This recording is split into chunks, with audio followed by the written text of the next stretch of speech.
gostosura participar. Gente! O quê?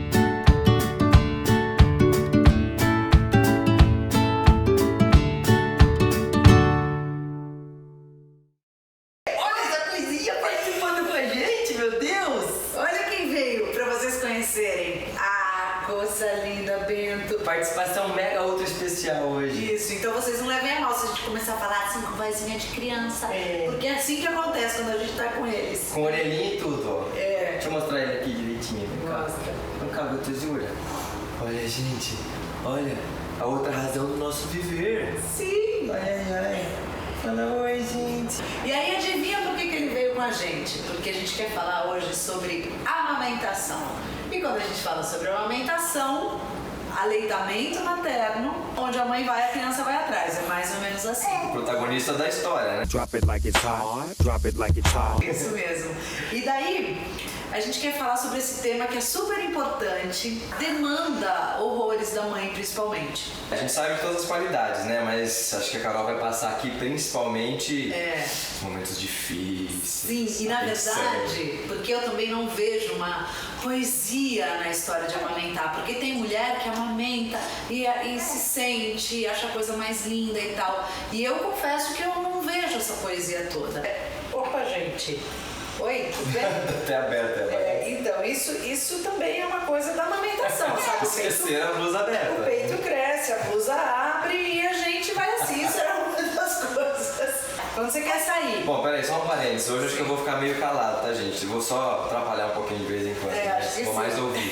Porque você tem que colocar uma roupa que o seu peito venha quando o seu filho precisa mamar. Então, não é qualquer roupa que você precisa pensar a roupa que você vai colocar. Você precisa levar um absorvente de seio, porque senão você corre o risco de ficar com o peito molhado, que é o que muitas vezes acontece. Até porque quando você mama, né, ele mama num, estimula o outro e assim vai. Então, isso é uma das coisas também. Você não simplesmente põe uma regatinha e vai. Não. Vamos falar, claro, dos benefícios. A gente sabe quão valioso é você manter pelo menos por 6 meses. Por exemplo, o homeopata outro dia disse que a criança que é amamentada exclusivamente no peito da mãe por 8 meses, ela não precisa tomar vacina. Ok, a gente mesmo ainda fica meio ressabiado com isso, a gente não sabe se a gente vai seguir isso com o Bento, porque com a Aine a gente não seguiu, mas pra você ver o quanto a imunidade da criança fica a ponto de bala, fica incrível sendo alimentada com o leite da mãe, né?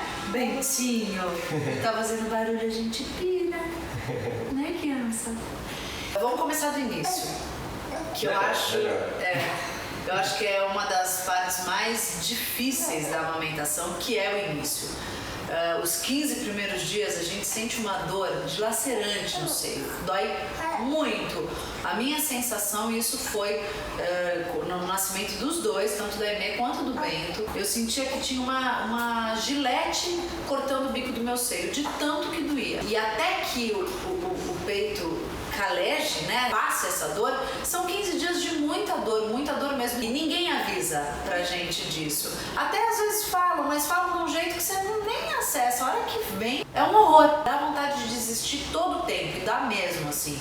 E eu tenho certeza que eu só não desisti porque o Elan tava comigo, principalmente na primeira, porque no segundo do Bento eu já sabia que eu ia passar por isso. Pensei em desistir também, mas eu sabia que eu não ia desistir. Muitos médicos, né, eles passam, né, umas táticas, algumas coisas pra você, algumas manhas pra você calejar o peito antes e tal. A Carol, ela foi um pouco contra isso, ela não quis fazer. O único que ela fez foi só de puxar um pouco o bico do seio pra fora com a seringa. Mas aquele negócio de esponja, de tomar sol e tal, ela não quis fazer porque ela achou que não ia dar resultado, que ela ia sofrer por mais tempo. E aí vai de você, né, saber se você quer fazer ou não, essa preparação e tal. Para de rir, eu não consigo falar pra câmera.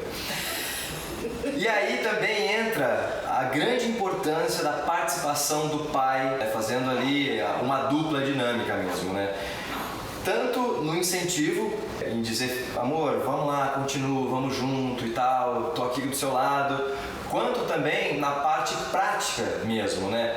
Por exemplo, na primeira gravidez, para aprender como é que é a boquinha do peixe, que eles tanto falam, como é que pega a prega certa, como é que segura o seio, a pega certa, como é que segura o seio direitinho ali, como é que encaixa a cabecinha, né? Eu, muitas vezes, nesse momento físico mesmo, de pegar a cabecinha e ajudar a encaixar ali, ajudava muito. Eu participava com ela, para ela conseguir entender qual era o movimento, entender até onde podia apertar o bebê contra o seio, né? Para poder ele agarrar de fato a pega certa. Então a participação do pai, ela é fundamental próximo da mãe. Assim, é uma dupla dinâmica mesmo, porque o esforço que a mãe faz, os momentos de dor e os momentos de solidão por quais ela passa, ela tem que ter um amigo, ela tem que ter o pai ali do lado, dando apoio e protegendo. E não só isso, assim, também na parte de alimentação, ajudando ela a cuidar da parte da alimentação, a parte de descanso, ajudar a rotar, né? Porque o tempo de ficar ali já amamentando já é desgastante, já consome muito a mãe.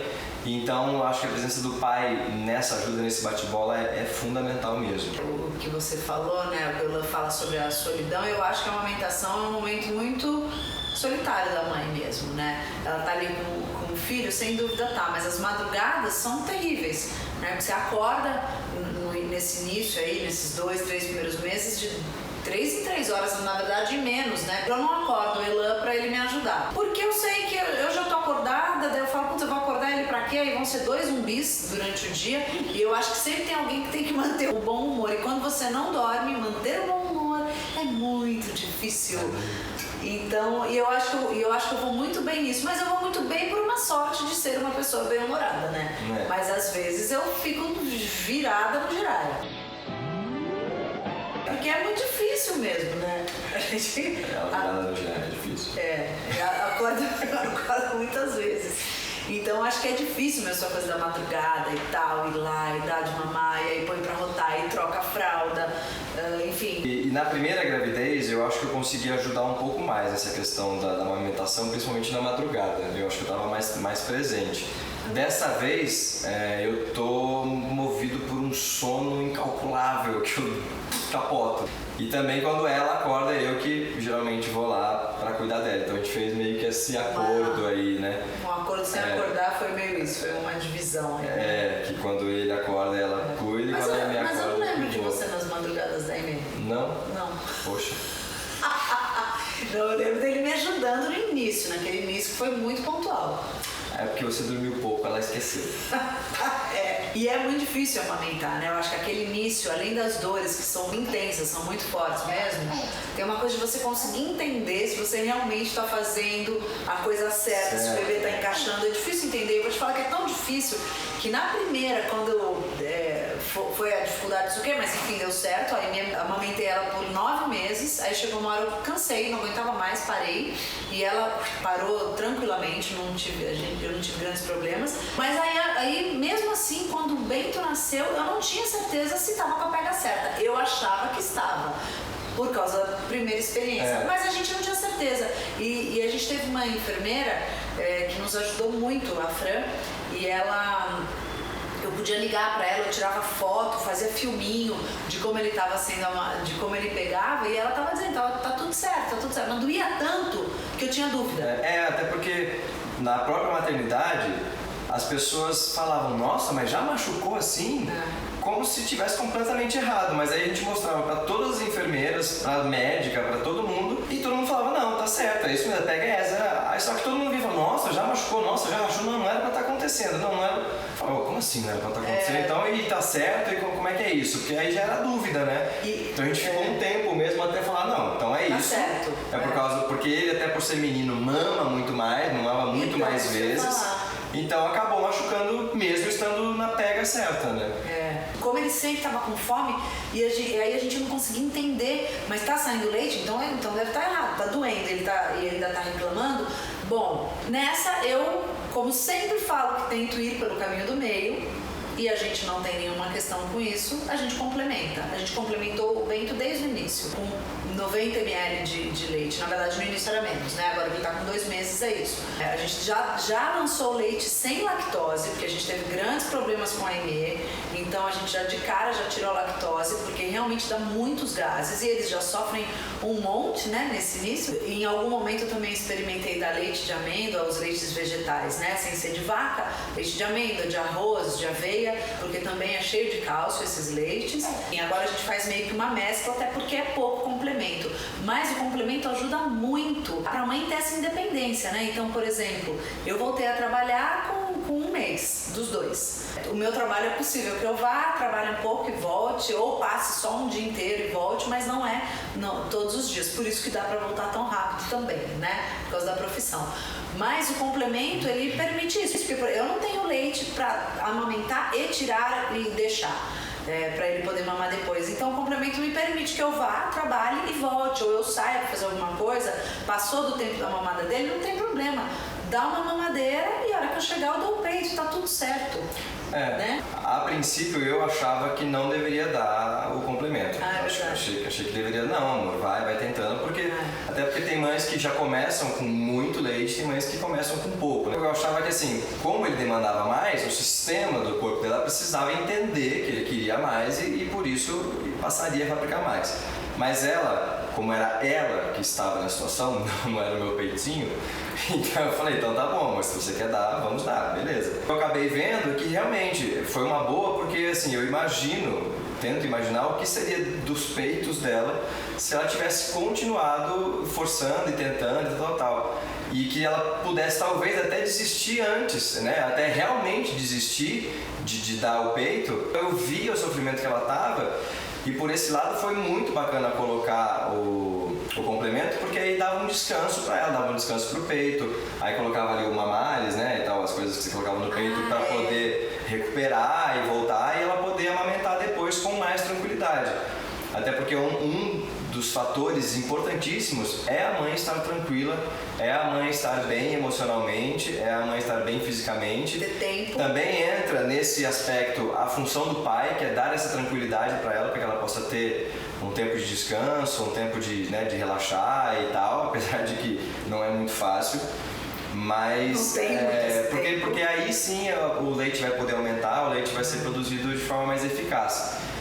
E então a gente também utilizava o complemento como uma tática, né, para ela poder descansar. Uma pausa entre o desgaste de um peito e outro. Né? Agora tem um outro ponto importante que muito médico, até mesmo o nosso homeopata, quando eu contei para ele que ela já estava dando o complemento, ele falou: não, agora o peito já era, pô, não sei o que era. Eu falei, calma. E não foi, calma, e não é, nunca foi. Respira, calma. Assim como a gente fez com a Aimee, a gente fez com o Bento também. Primeiro que não é dar o complemento o tempo inteiro, né? É sempre dar o peito primeiro e necessitando dar o complemento. No começo foi um pouco mais, só que de qualquer forma a gente sempre trocou também o bico. Não era só o mesmo bico da mamadeira. Então, e era bico sempre muito pequeno. Então dificultava tanto quanto o peito dela para ele sugar. Então acho que a partir disso deu certo com a Aimee, deu certo com o Bento. Pode ser que não dê certo com o seu filho ou com qualquer outra criança, até porque não é uma regra. A gente, com essa mudança, acabou dando certo e hoje ele toma uma vez no dia o complemento, né? Uma ou duas. No máximo duas. Normalmente duas, mas são só duas vezes. No começo ele tava tomando mais, então ele pega bastante o peito. Não largou o peito, né? Então foi uma tática que funcionou super bem. Na realidade, eu vou te falar que eu nunca tive essa preocupação, porque eu nunca achei que isso fosse acontecer. Então, assim, o complemento vem primeiro, até porque ele chorava de fome. E aí a gente falava, vou falar o quê? Mamou. Na mesma hora, não sai mais nada. Gente, vou dar um complemento, eu não vou deixar chorando. Mas nem a pau. Então, assim, tá tudo bem. Até porque o choro, pra mim, o homeopata também fala pra mim, por que você não medita com o choro? Eu não consigo. Pra mim não dá, o barulho do choro me enlouquece. E aí, falando da história, acho que dessa solidão, né, da mãe, vem também uma coisa assim, os hormônios continuam atuando, porque toda aquela montanha-russa de hormônios que acontece logo que o bebê sai, aí vem a coisa dos hormônios do teu corpo que tá ali produzindo, para produzir o leite, né? Então, durante todo esse período, você também tá de outra forma. Então, assim, tem que ter. Oi? Então tem que ter uma dedicação, tem que ter foco para conseguir se manter, né? Então assim, acho que todo o ambiente tem que favorecer. E aí quando eu acho que tem uma coisa nossa, de uma força interna de se manter ali, de saber o porquê que você está amamentando, né? Eu tenho certeza absoluta que o leite, o alimento que eu estou dando para o meu filho é o melhor possível. E aí esse já é um motivo suficiente para eu continuar amamentando. Não, quanto a isso a gente não tem dúvida nenhuma. Até tem uma odontopediatra, que é a Adriana Mazzoni, que nos acompanha muito, e ela, né, explicou pra gente já lá na IME. Inclusive tem um post no nosso blog, a gente tem um blog, viu gente, que é cucadepai.com.br, tá desativadíssimo, mas tem uns posts bem legais lá. E aí tem até um post lá dela falando vários benefícios da amamentação, então se você quiser dar uma olhadinha lá que vale a pena. Mas um muito importante, que eu gosto muito quando ela explica, que é o seguinte: quando o bebê tá mamando, o lado dele que está para o mundo, ele está captando as sensações, está captando a temperatura, o mundo externo. E o que está em contato com a mãe aqui dentro está captando as sensações da mãe, né? O calor da mãe, as emoções da mãe. Então aí ele faz esse balanço e esse equilíbrio entre o mundo externo, né, que ele está indo, e o mundo interno da mãe, que ele está ainda saindo, né? E aí quando troca de lado, aí o outro lado, né, capta o externo e o outro interno. Então eu acho isso muito bonito também, porque tem a ver e faz com que a gente goste mais ainda, né, de amamentar. A gente. Ela, viu, gente? Eu não amamento, não. E aí, voltando para as dificuldades, né, tem a parte da comida, que a gente tem várias comidas proibidas. Comidas como brócolis, que eu adoro brócolis, feijão, e aí alho, eu acho também. Alho, sei lá, tem uma lista, é só dar um Google que aparece uma lista, né? Eu falo dar um Google porque eu não sigo porque eu amo doce, eu amo chocolate e eu tô num momento louco, não consigo deixar de comer. Então, não mesmo. Não consigo mesmo, assim, tô voraz mesmo com os doces, com o salgado não. E daí, enfim, daí eu dou outras coisinhas pra ele, dou Colic Kids, dou Flagás, mas acho que tá indo, porque na verdade também, comendo ou não comendo, eu vejo que não altera muita coisa da Colic. Mas é que também, assim como a gente já falou em outros vídeos também, a gente fala de uma alimentação saudável que a gente segue. Então, por conta disso também, e a quantidade de chocolate que ela come também não é um carro de chocolate.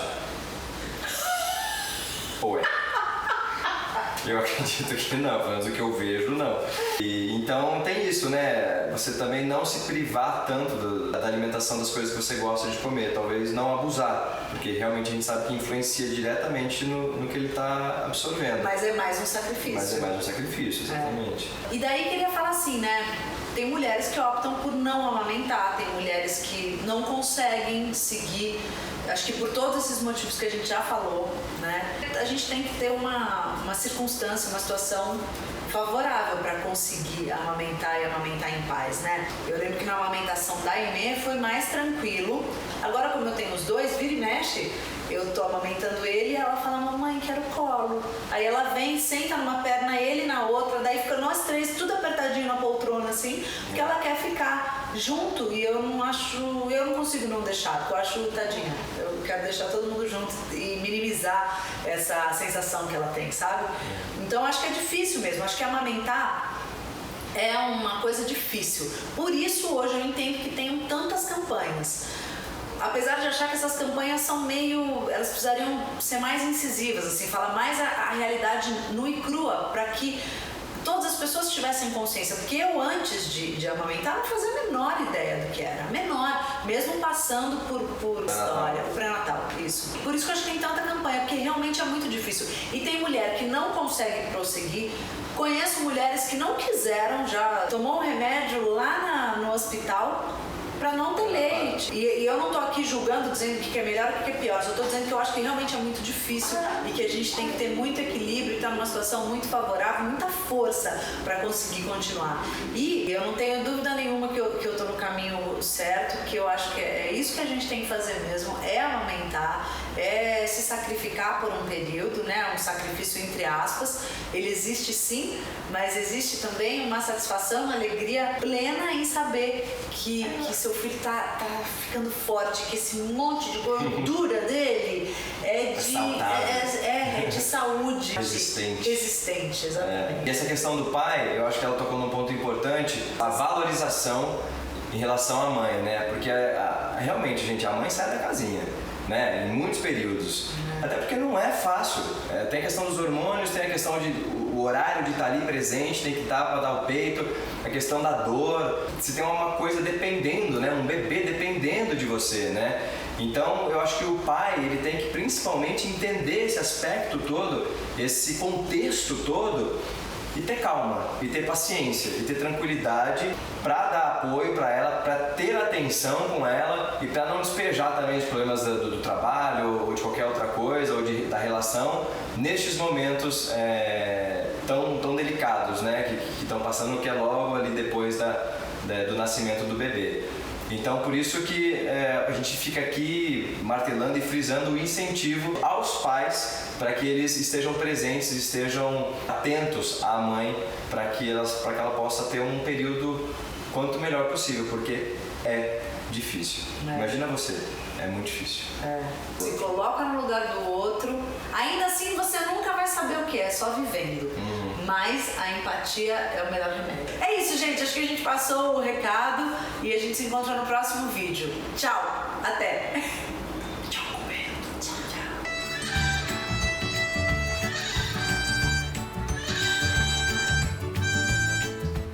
Como é o nome desse, Aimee?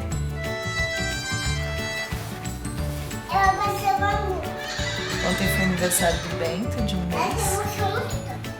Hoje é aniversário da Aimee de 2 anos e 7 meses.